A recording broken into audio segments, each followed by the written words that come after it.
জিনিসটি কারা জানে? এই জিনিসটা কাদের? যেমন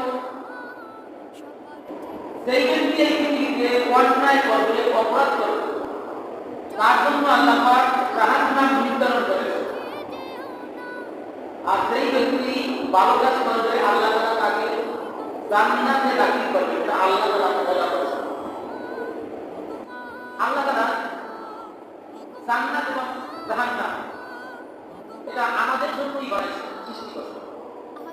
কিন্তু আল্লাহ চান না কোনো মানুষকে জাহান্নামে দিতে। বান্দা কর্মের কারণে বান্দাকে আল্লাহ তাআলা জাহান্নামে যেতে বাধ্য করেন। আবার তারা ইসলাম অনুযায়ী জীবন গ্রহণ করে, রাসূলের তরিকা মোতাবেক যারা জীবন গ্রহণ করে, তাদেরকে আল্লাহ তাআলা পরকালে জান্নাতে দিবেন। আল্লাহ তাআলা